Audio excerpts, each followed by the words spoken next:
La légende de la reine de Saba. Amour, pouvoir et mystère en Éthiopie. Une rencontre divine. Il était une fois, dans les terres mystérieuses et ensoleillées de l'Afrique de l'Est, un royaume légendaire nommé Saba.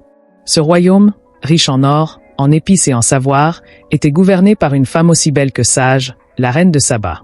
Son nom résonnait dans les contes et les chants, mais son histoire la plus fascinante commence lorsqu'elle décida de rencontrer un roi dont la renommée dépassait les frontières, Salomon, le souverain d'Israël. Cette histoire, racontée dans le Kebra Nagast, un texte sacré éthiopien, n'est pas seulement un récit d'amour et de pouvoir. C'est une épopée qui lie deux civilisations, deux cultures, et qui donne naissance à une dynastie légendaire, celle des empereurs d'Éthiopie. Préparez-vous à plonger dans un monde où la réalité se mêle à la magie, où les dieux et les hommes se côtoient, et où une reine audacieuse changea le cours de l'histoire. Le royaume de Saba. Le royaume de Saba était un joyau caché au cœur de l'Afrique de l'Est. Ses terres fertiles produisaient des récoltes abondantes, ses mines regorgeaient d'or et de pierres précieuses, et ses marchands parcouraient le monde pour échanger des épices rares. Mais ce qui rendait Saba vraiment unique, c'était sa reine. La reine de Saba, connue sous le nom de Makeda en Éthiopie, était une souveraine exceptionnelle. Elle était non seulement belle, mais aussi incroyablement intelligente.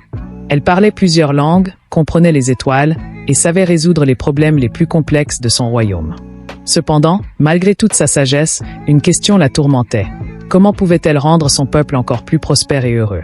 Un jour, un marchand venu de loin lui parla d'un roi nommé Salomon, qui régnait sur Israël. Ce roi, disait-on, était le plus sage de tous les hommes. Il avait construit un temple magnifique, rendait la justice avec équité, et comprenait même le langage des animaux. Intriguée, la reine décida de se rendre à Jérusalem pour rencontrer ce roi légendaire. Le voyage vers Jérusalem. Le voyage de la reine de Saba vers Jérusalem fut une aventure en soi. Elle traversa des déserts brûlants, escalada des montagnes escarpées, et navigua sur des mers tumultueuses. Elle emporta avec elle des cadeaux somptueux pour Salomon, de l'or, des pierres précieuses, des épices rares, et même un arbre précieux appelé l'ébène. Lorsqu'elle arriva enfin à Jérusalem, la reine fut émerveillée par la grandeur de la ville. Le temple de Salomon, avec ses murs dorés et ses colonnes imposantes, semblait toucher le ciel. Mais ce qui impressionna le plus la reine, ce fut Salomon lui-même. Le roi Salomon était assis sur un trône magnifique, entouré de serviteurs et de conseillers. Il portait des vêtements richement brodés et une couronne étincelante. Mais ce n'était pas son apparence qui captiva la reine de Saba, c'était sa sagesse. Salomon lui posa des énigmes, lui parla de philosophie, et lui expliqua les lois de son royaume. Chaque mot qu'il prononçait semblait révéler une vérité profonde. Les énigmes de Salomon. La reine de Saba, déterminée à tester la sagesse de Salomon, lui posa à son tour des énigmes. L'une d'elles était particulièrement difficile. Comment peut-on distinguer un homme honnête d'un menteur sans jamais lui parler? Salomon réfléchit un instant, puis répondit. Observe ses actions. Un homme honnête agit avec intégrité, même lorsqu'il pense que personne ne le regarde. La reine fut impressionnée. Elle posa d'autres questions, et à chaque fois, Salomon répondait avec une clarté et une sagesse qui la laissaient sans voix. Mais ce n'était pas seulement son esprit qui la fascinait, c'était aussi son cœur. Salomon était généreux, compatissant, et respectueux envers tous, qu'ils soient riches ou pauvres.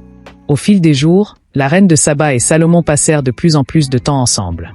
Ils discutèrent de politique, de religion, et de la nature humaine.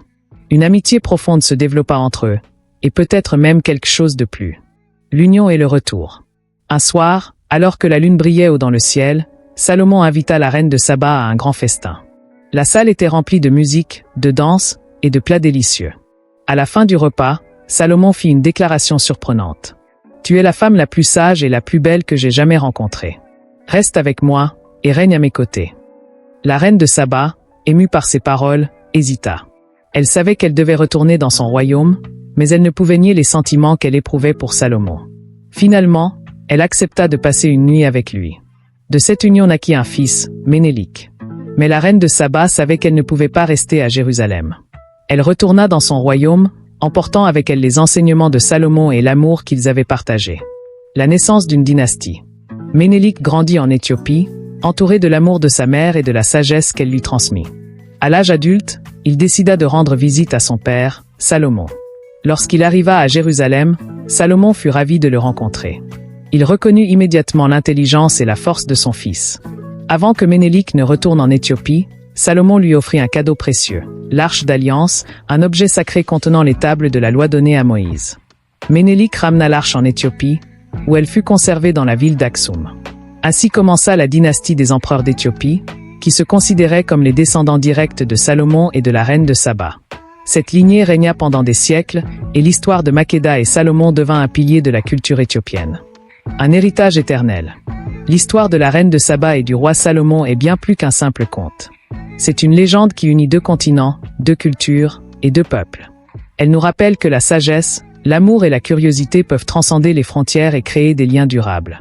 Aujourd'hui, en Éthiopie, la reine de Saba est célébrée comme une héroïne nationale. Son histoire continue d'inspirer des générations, et son héritage vit dans les cœurs de ceux qui croient en la puissance des rêves et de la détermination. Alors, la prochaine fois que vous regardez les étoiles, souvenez-vous de la reine de Saba, cette femme audacieuse qui osa traverser les déserts et les mers pour découvrir la vérité et l'amour. La reine de Saba dans la culture moderne. L'histoire de la reine de Saba ne s'est pas arrêtée avec les anciens textes. Elle continue d'inspirer des œuvres d'art, des films, des livres et même des chansons. En Éthiopie, elle est célébrée chaque année lors de festivals colorés où les gens revêtent des costumes traditionnels et racontent son histoire à travers des danses et des chants. Dans le monde entier, la reine de Saba est devenue un symbole de force, de sagesse et de détermination. Elle nous rappelle que les femmes peuvent être des leaders puissantes, des exploratrices intrépides et des gardiennes de la culture et de la tradition. Alors, que vous soyez en Éthiopie, en Israël ou ailleurs dans le monde, prenez un moment pour honorer la mémoire de cette reine légendaire. Car son histoire, comme les étoiles qu'elle aimait tant observer, continuera de briller pour les générations à venir. Détails historiques et culturels. Pour ceux qui souhaitent approfondir leur compréhension de cette légende, voici quelques détails supplémentaires sur le contexte historique et culturel de l'histoire de la reine de Saba. 1. Le Kebra Nagast. Ce texte sacré éthiopien, dont le titre signifie « La gloire des rois », raconte en détail l'histoire de la reine de Saba et de Salomon. Il est considéré comme un pilier de la littérature et de la spiritualité éthiopienne. 2. L'Arche d'Alliance. Selon la tradition éthiopienne, l'Arche d'Alliance serait toujours conservée dans l'église Sainte-Marie de Sion à Aksum. Elle est gardée par un moine qui est le seul autorisé à la voir. 3. Les festivals éthiopiens. Chaque année, des festivals comme Timkat, la fête de l'Épiphanie, célèbrent l'héritage de la reine de Saba et de Ménélik. Ces événements sont marqués par des processions, des danses et des chants traditionnels. 4. Influence sur l'art et la littérature. La reine de Saba a inspiré des œuvres d'artistes du monde entier, du peintre italien Piero della Francesca à l'écrivain français Gustave Flaubert. La puissance des légendes. Les légendes comme celle de la reine de Saba ne sont pas simplement des histoires du passé.